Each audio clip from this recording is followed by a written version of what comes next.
Even when I'm promoting the film, people are saying, oh, do Gangubai pose, Gangubai dialogue, Gangubai this. Characters like this, are not written very often, and definitely not written very often for women. I was genuinely in my body language so uncomfortable. I don't think I was able to separate myself from the character. I think a part of the character is now in me. Living the character, even at home, I used to talk about it. Like, I remember the first time I narrated the script to Ranbir was in the middle of the pandemic. Every now and then people tell me also now she's not talking like Alia anymore. She talks like Gangu. In my own Alia way, I've become Gangu. This was a good product so that people would come to the theatre to watch it.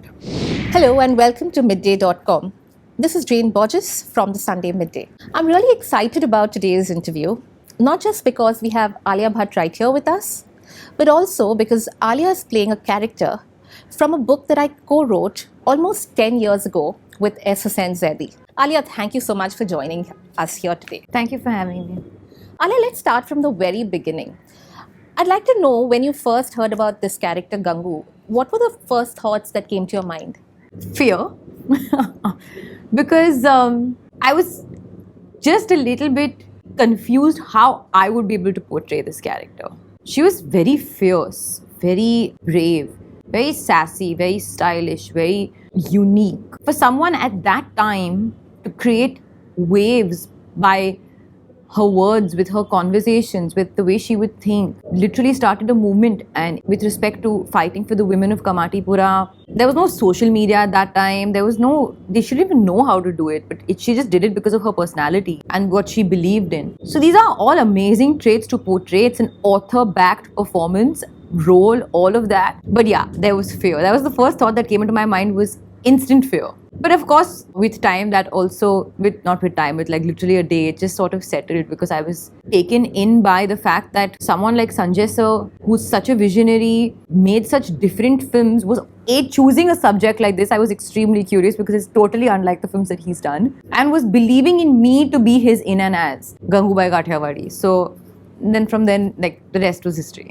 You've played a lot of women-centric and women-driven character films, right from Razi, and then we go back, it's Dear Zindagi, Highway for that instance. If you look at Gangubai, I'd like to know, how different is it from anything that you've played before? In Gangubai, the character is the film. It's a biopic, right? It's based on a true life story.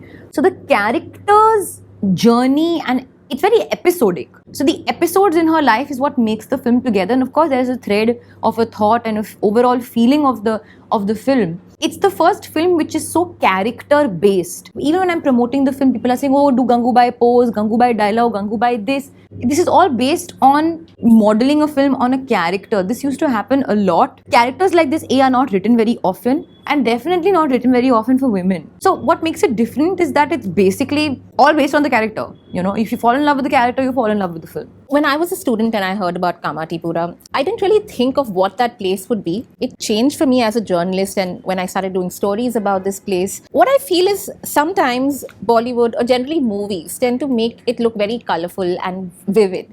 But when you actually go there, it seems to be a very dark hole. I think it reflects a lot on the women who are constantly fighting for survival. I'd like to know from you, and purely out of curiosity, did you do any research about this place that your character was going to inhabit? So we were going to do like one trail where I would just drive through Kamatipura and also see. Also, it's very different today than it was in the 1960s. But it never happened. For some reason it didn't happen. And I think Sir only then said, hold on, if she's not gone yet, let her not go. Because also we were starting with a sequence where she's thrown into this place that she doesn't know. So in a way it worked, that I have never been. And let me tell you, on the day of shoot, I was very nervous, and also the way the other girls, because we started off with a sequence where it's her first night in Kamatipura, which is a very difficult sequence. And all the girls were sitting in their position, and they were getting, they all get ready before they go out. And I was sitting over there. I was genuinely in my body language so uncomfortable. Also because the way these women were sitting they were all actors and they were told to sit that way, but they were sitting with such abandon and comfort with their body. And this girl over here who's thrown into this situation, she doesn't know what to do and she doesn't know where she is. I think in a way that worked for that sequence. So somehow I feel everything happens for a reason. So the fact that I was not well versed with the area was also a good thing. And speaking about the research of like just generic, just a certain understanding. I did watch a few documentaries, a few videos that Sir sent my way, just to see there's a certain hardness / blankness in these women's eyes, which comes from hitting rock bottom and then post that not really having much to lose. It's just about surviving and getting through the day. And they find that joy within one another, within the people around them, they're all friends at the end of the day. So while not getting too into the gruesomeness of it in the film, because at the end of the day this is a film about it should be a triumphant story. It's a story about this woman who fights for these women. Once you're in that atmosphere, it just naturally comes to you. You were talking about these women. They're strong, brutal, fierce. At the same time, there's this vulnerability to them. How was it for you to put this out on film, this dichotomy, considering Gangubai was a crop above the rest? I always believe that we think that, when we're saying a dialogue, we're actually saying the dialogue, but there's actually a totally different dialogue that's playing out in the brain. Very rarely, especially when people say, you had a very honest conversation, because that's very rarely happens where you're actually saying what you're thinking. Even if you're saying what you're thinking, there are some 100 things you're actually thinking which you're probably not saying. So the dichotomy actually was extremely enjoyable to me, where she's maybe saying, when she says "Maa ka naam kafi nahi hai," she's saying that, but actually in her mind she's possibly giving him all the bad words that she has in the dictionary. I love the fact that she has vulnerability to her but also has to show strength. I love the fact that she's childish but also mature. That's something that I feel human beings are, people are, and it's the most obvious way to depict a person on screen. Journalists think very objectively about their characters. When they're writing a book, when they're writing a character, they have to be disconnected from it. I think it works very differently for actors because you're playing that part, you're essaying that role. How emotionally invested did you get in Gangu? I don't think I was able to separate myself from the character. I'm able to separate myself from day of work. Like, okay, I'm done, or after the shot is cut, I'm able to go back to not continuing to act, because I'm not very method in that sense. I think a part of the character is now in me. I sort of have a comfort being that way, and every now and then people tell me also, now she's not talking like Alia anymore, she talks like Gangu. In my own Alia way, I've become Gangu. But I kind of lived vicariously through her. It's a great abandon to be able to be as free and open and clear as Gangu.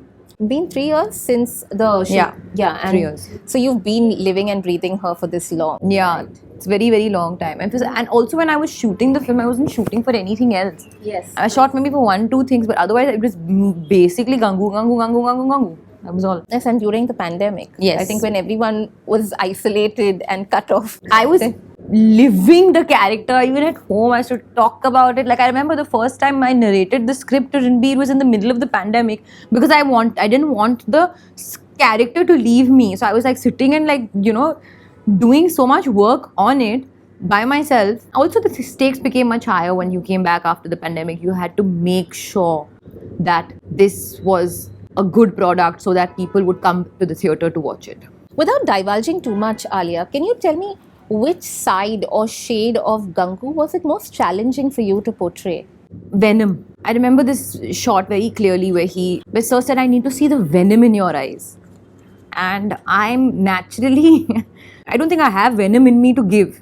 So that comes from a hard place of being totally broken down. And so he kept saying, think of somebody you don't like, And I was like, okay, I'm thinking of people I don't like, but nobody's bringing venom to my mind. So that was a very difficult shot. And eventually I don't even know whether he got the venom, because we had to okay, come on now, we'll move on. It was that, I should ask him actually today if that. How challenging was it to work with Sanjay Leela Bhansali? Amazing. Challenge is, you challenge yourself basically. It's a challenge. You're taking up a challenge to make a film is a challenge. You're alive, you're creating. He's known to get the best out of actors. Best out of actors, people, performers, because he's not settling for any mediocre involvement. He wants highest output because that's what he gives.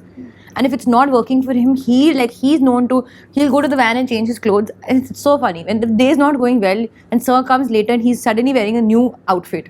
And then next time you change, he said, yeah, because I get stuck sometimes, I need to change. He allows also for the creative juices to flow in such an unpredictable manner that he expects the same out of you. And if he says, you need to take the time, you need to go to your van, you need to take a break, let me know. But give me what I want. You know it's within you.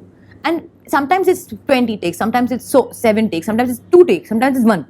But it's as long as it hits him here, that's what he wants. You just know that this is not the character, played multiple characters in different films, and you know that this is not the Alia that we've seen before. There's something about the body language, the nuance. How tricky is it to play a character, where there's just some written material available and maybe photographs, nothing really to look at or to for you to physically see, to embody? In fact, I find that more interesting, because I just have point A, B, C, D. Now, how do you get from point A to B, point C to D? Why did she? What made her move forward? That's when you're creating. So you have the ingredients, but you don't have or you have the final dish, but you don't have the ingredients, and now you need to put it together.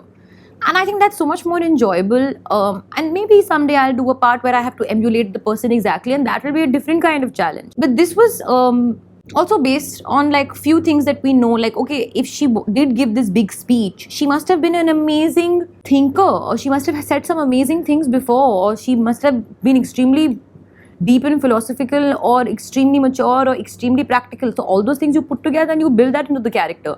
She came to become an actress, so then she must be extremely theatrical. She must be extremely dramatic, over dramatic also. So all those little things you put into the character, and then that makes the character. There's been some criticism about the portrayal of Gangu from within certain sections of the film industry. How are you taking this, Alia? They've not even watched the film.